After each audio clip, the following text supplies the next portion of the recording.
Well, hello there, comrades, and welcome back to Ushanka Show. My name is Sergei, and I was born in the USSR. Здравствуйте, дорогие товарищи. Меня зовут Сергей, и я был рожден в Советском Союзе. So in today's video, we're going to talk about summer of 1995. That's right, you heard it right. Summer of 1995, exactly 25 years ago, it's when I arrived for the very first time in United States of America. So this story will be probably mostly of interest for people who read my book, American Diaries 1995. I had quite a few comments. They loved the book, but readers would like to see some photos. So here we are. Today we're going to look at some pictures from that crazy summer of 1995 when I came to America. My book is available on Amazon as ebook or regular book. Also, you can order American Diaries directly from me if you'd like to have a signed copy. So here we go. American Adventures, the Russian Student. So this is the very first picture of me taken in the United States. I'm on the streets of New York City, June 18, 1995. And you know you are getting old when you look at your own photo and you're thinking, man, I look young in that picture. I also look extremely tired. That's because picture was taken about 6 p.m. New York time, which is about 1 o'clock in the morning Moscow time. And it took me a while travel-wise to get to New York. First, I had to take overnight train from Kiev to Moscow. And Soviet trains were never very comfortable, and especially in the summer since we never had air conditioning in our trains. So after a night on a train, then I spent another night. I slept right in the Sheremetyevo airport on the bench, which also not a good rest. And then on June 18, early morning, me and about 20 other students from Russia and other republics flew to New York, which is another 9 hours of flight. So I definitely was tired. Another cute detail about this photo, I wanted to make sure that no one had any doubt that picture was taken in America, in New York City, so I posed with McDonald's on my background. At that time, there was already McDonald's in Moscow, but we had no McDonald's in Kiev. And of course, we have to talk about my shorts. Those comrades are not swimming trunks, those actual shorts. You see, we were told that it's a good idea to have shorts in America because it's going to be very hot during the summer. But unfortunately, in the Soviet Union and later after the Soviet Union collapsed, so 80s and 90s, shorts were only like piece of clothing for children. Adults wouldn't be wearing shorts, just silly. So I had a hard time finding any type of shorts back in Kiev, and I finally found some on the flea market, and that's the only ones were my size. And of course, can't miss it. You probably also paid attention how dorky I look because of my shirt is tucked in my shorts. That was another kind of cultural thing. If you have an untucked shirt, it looked very sloppy. So through all 1995, all my pictures I always neatly tucked in. It made me very proud at that time when I was showing my photo album. But now my mentality is completely different. I Americanized so much that for me now it looks very dorky. Okay, moving along. Some of you may recognize this building. This is Columbia University and its library. Every participant of Camp Counselors USA program, the exchange program I came through to America, our first stop in New York City, first stop in America was in Columbia University. And of course, it's the first time ever I saw security vehicle in a university. Then I found out that Harlem is right next to Columbia University. And after we completed our registration, we got our packages with the tickets.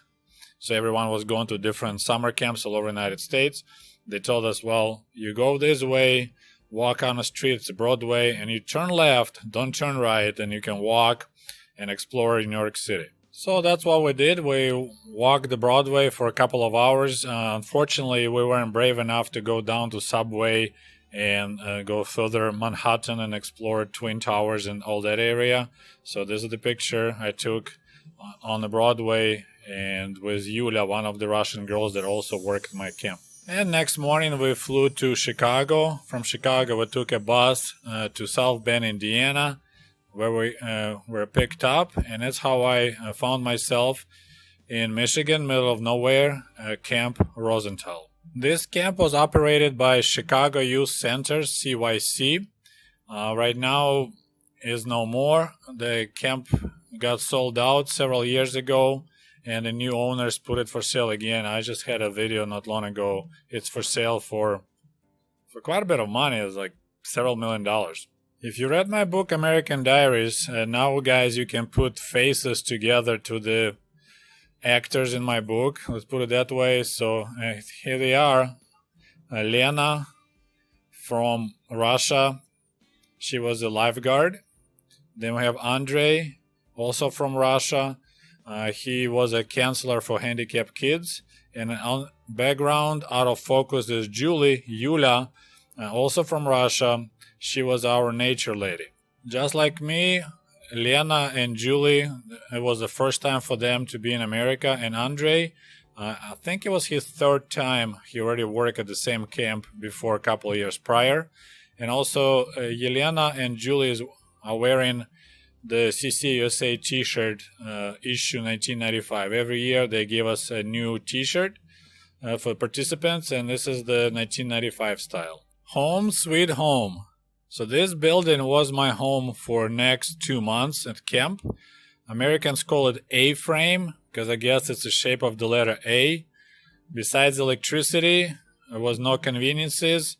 In that little tiny building, I just had a narrow metal bed and a folding chair and no furniture, just bare floors, just wooden floors, and windows had only mosquito nets, and then we had two flimsy doors. This is my neighbor that I spent 2 months in the A-frame. His name was Israel. He came from Tanzania, Africa. He was our art instructor. And once again, I'm sporting those cool green shorts and bright red t-shirt. That's what they issued to us at camp.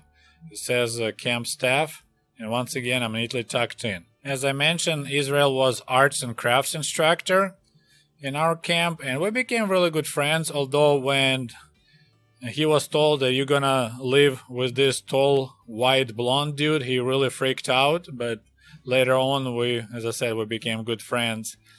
But I never heard anything of him after he went back to Tanzania.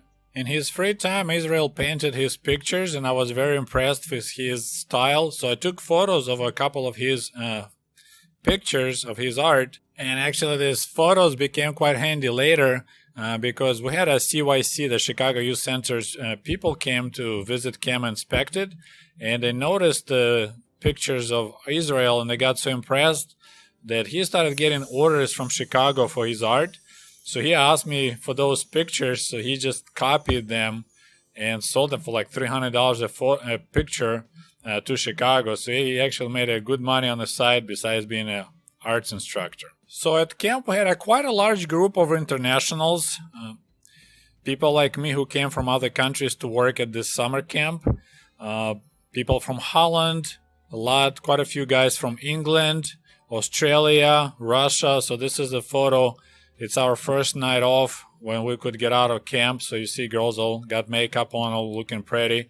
So this is our group of internationals posing before heading out to some local bar. And Comrade Sputnikoff worked as a photography specialist in this camp. They hired me because I knew how to develop film, black and white film. I knew how to print black and white pictures because I had a dark room kind of like in my bathroom when I needed. So that's why they hired me to Camp Rosenthal, so I could teach kids how to take photos and how to develop film and how to print pictures.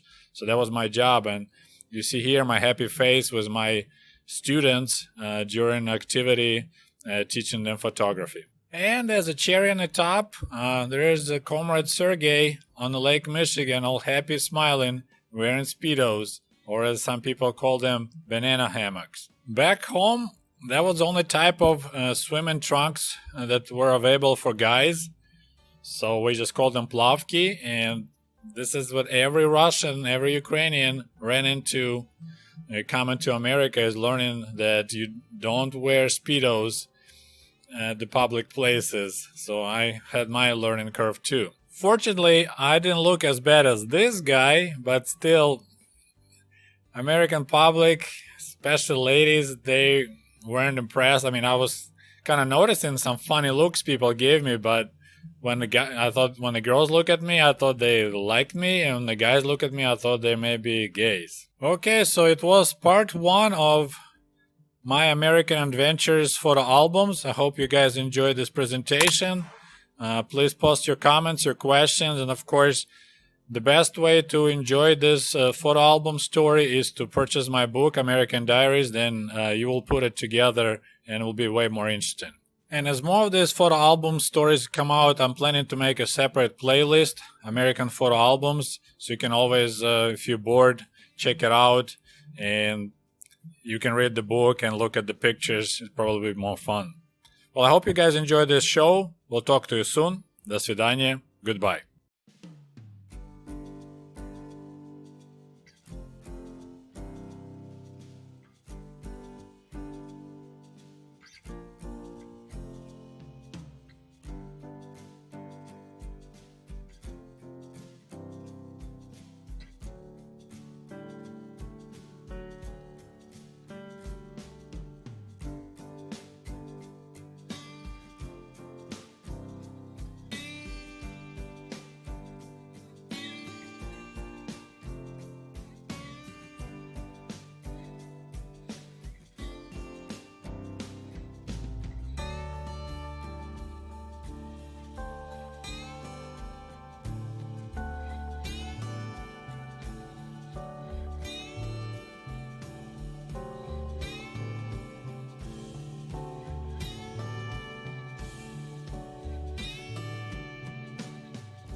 Hey, by the way, the cool merch for cool comrades is available at the Ushanka store at teespring.com. Just a friendly reminder that my book American Diaries is available on amazon.com, or shoot me an email if you would like to have a signed copy.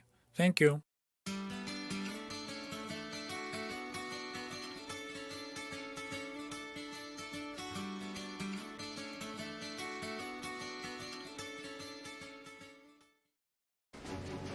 And if you love my channel and would like to show your support, please click on the link below this video and become the patron of the Ushanka Show. For as little as $1, you can help us grow and create the new, interesting videos about the life in Soviet